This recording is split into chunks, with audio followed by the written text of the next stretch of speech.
सबक। शादी की सुहाग सेज पर बैठी एक स्त्री का पति जब भोजन का थाल लेकर अंदर आया तो पूरा कमरा उस स्वादिष्ट भोजन की खुशबू से भर गया। रोमांचित उस स्त्री ने अपने पति से निवेदन किया कि माँ जी को भी यहीं बुला लेते तो हम तीनों साथ बैठकर भोजन करते। पति ने कहा, छोड़ो, उन्हें वो खाकर सो गई होंगी, आओ हम साथ में भोजन करते हैं प्यार से। उस स्त्री ने पुनः अपने पति से कहा कि नहीं, मैंने उन्हें खाते हुए नहीं देखा है। तो पति ने जवाब दिया कि क्यों तुम जिद कर रही हो, शादी के कार्यों से थक गई होगी इसलिए सो गई होगी, नींद टूटेगी तो खुद भोजन कर लेगी, तुम आओ हम प्यार से खाना खाते हैं। उस स्त्री ने तुरंत तलाक लेने का फैसला कर लिया और तलाक लेकर उसने दूसरी शादी कर ली और इधर उसके पहले पति ने भी दूसरी शादी कर ली।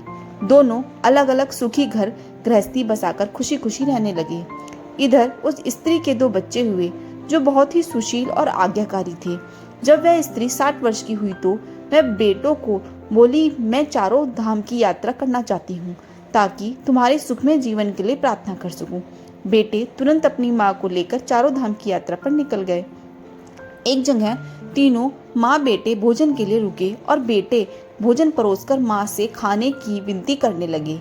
उसी समय उस स्त्री की नजर सामने एक फटेहाल, भूखे और गंदे से एक वृद्ध पुरुष पर पड़ी जो इस स्त्री के भोजन और बेटों की तरफ बहुत ही कातर नजर से देख रहा था। उस स्त्री को उस पर दया आ गई और बेटों को बोली, जाओ पहले उस वृद्ध को नहलाओ और उसे वस्त्र दो, फिर हम सब मिलकर भोजन करेंगे। बेटे जब उस वृद्ध को नहलाकर कपड़े पहनाकर उसे उस स्त्री के सामने लाए तो वह स्त्री आश्चर्यचकित रह गई। वह वृद्ध वही था जिससे उसने शादी की सुहागरात को ही तलाक ले लिया था। उसने उससे पूछा कि क्या हो गया जो तुम्हारी हालत इतनी दयनीय हो गई। तो उस वृद्ध ने नजर झुका के कहा कि सब कुछ होते हुए भी मेरे बच्चे मुझे भोजन नहीं देते थे, मेरा तिरस्कार करते थे, मुझे घर से बाहर निकाल दिया।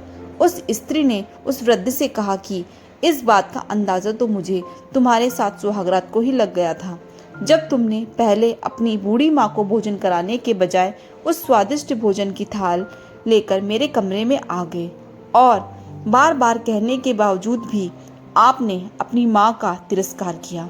उसी का फल आज आप भोग रहे हैं। जैसा व्यवहार हम अपने बुजुर्गों के साथ करेंगे, उसी देखा देखकर हमारे बच्चे में भी यह गुण आता है। आपको ये कहानी कैसी लगी जरूर बताएं।